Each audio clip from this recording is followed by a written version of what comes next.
I didn't want to be near people. I was too shy. I was scared.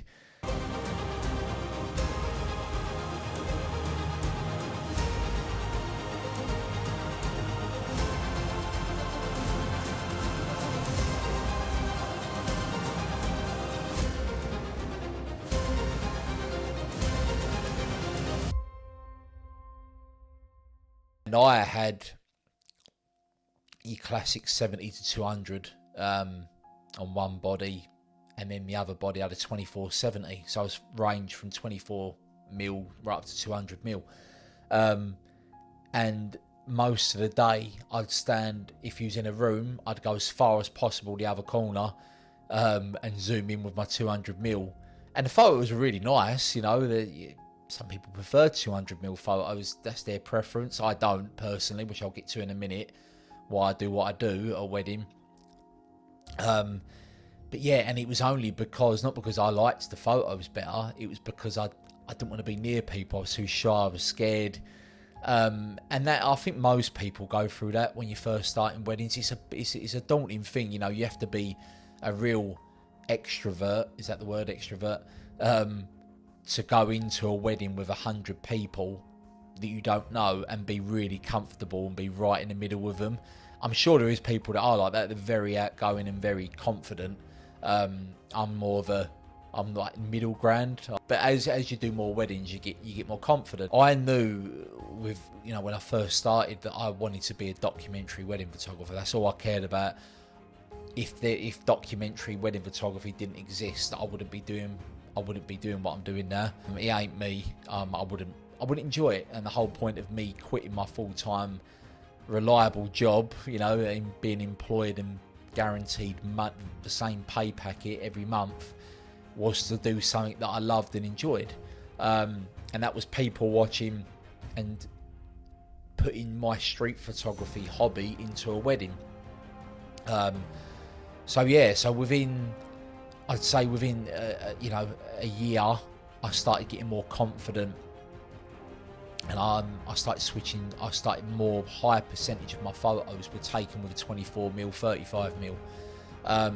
I still wasn't as confident as I am now, but it was getting there, and I was pushing myself to get closer.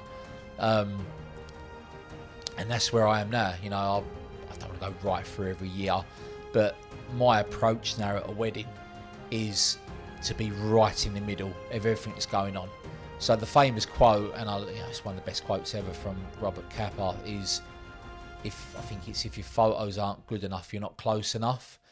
There's such a big debate on that quote in terms of did he mean if you're not close enough to your subject, or if your photos are not close enough. So if you're standing the other side of the room with a 200mm, did you crop in enough? Is the frame filled? Which is another important quote I always go by in photography. Make sure your frame's filled. No, regardless of what lens you're using, if you're a documentary, formal, style photographer, your frame should be filled, unless it's for creative purpose and you're using negative space for a reason. You can actually say to someone, I use that negative space for a reason. Your frame should be filled. I'm going to take it that he meant be close, because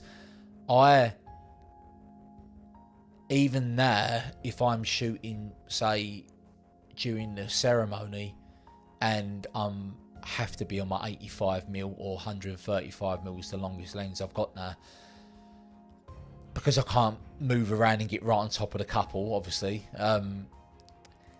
I don't like the photos as much still, you know, and I can admit that. You know, I love my 35mm photos, 35mm, all day long, but being close, being within 1 metre to 2 metres close to people. I feel like when I look at my photos, you feel like you were there, and that's what I want the viewer to feel like. You know, I want layers, I want depth, I want just that constant raw documentary photo of being right in the middle of everything. And I can get a feel for it then, you know, not just through the photo. Everything that I produce with my wedding photos is because I was right there. I can hear more, I can feel it more. So as cheesy as it sounds, I'm part of the wedding party, and people, when people look at them photos, even if they're not thinking it, they feel like they were there then because I was there. You know, when you go to the other side of the room with a 200mm lens, the quality of the photo is still brilliant, and you get the bokeh effect, bokeh, whatever it's bloody called. But that's not important. To me, a wedding photo should be for like you're there and you're living it again, especially for the bride and the groom looking through them and their friends and family. I want them to be like that was their viewpoint, like first person view. You know, you're right in the action. Obviously, there's times of the day I take a step back and with a 35mm and fill in the frame still. You know, if you've got a lovely big venue behind you and you want to get that storytelling to show where they got married, of course, you know, but most of the day I just want to be where everything's going on, so right in the middle of everything.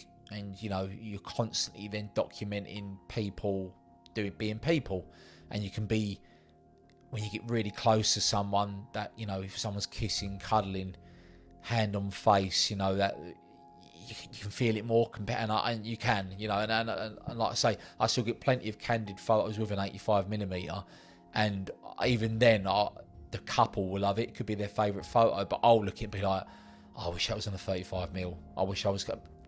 That's not important. Obviously, most important thing, the couple loves the photo and it's important to them. They're not going to care about if it was a 35mm or an 85mm photo. But yeah, that is why I stay close all day. You can't beat it. You just can't. I personally think you just get a lot more of a storytelling aspects from it. So yeah, that's why I stay close all day. If you don't do it, try it, and you got to get over the fear, you know, because 90% of photographers, they'll never do it because they're fearful. And I'm not criticising people for that. I can understand it, but another, you know, thing that I always read in a lot of photography books and when I watch videos online, you get better photos by facing your fears, and that is so true. Put yourself in your uncomfortable zone. Don't be comfortable all the time, because if you stay comfortable, like any job, you're gonna get good enough results for the couple to be happy, but push yourself more. But you should be pushing yourself more. And if you can look at the end of your year when you critique yourself and you think, what's one thing I didn't do enough? I wasn't that close. Why wasn't I that close? Because I've got fear for it. Then bloody do it. Just go, right, I'm going to do it. I'm going to try it. And if you don't like it, and you might not like the results in the photos, that's fair enough. You know, I don't just do it because, you know, it's a trendy thing to do. Do it because you want to do it and you love the photos more. If you love the photos, the couples are going to love the photos, and that's the whole point of it. You know, you're you, and you should be doing that, and people should be booking you because of what you love doing, not booking you because you're doing stuff that's a trendy thing, but you don't like that trend. Like, ignore trends, and that'll be another video I can touch on. But yeah, give it a try. Just get right in close to people, get all them layers of hands and people passing drinks and really storytelling. And honestly, I personally think you'll love it.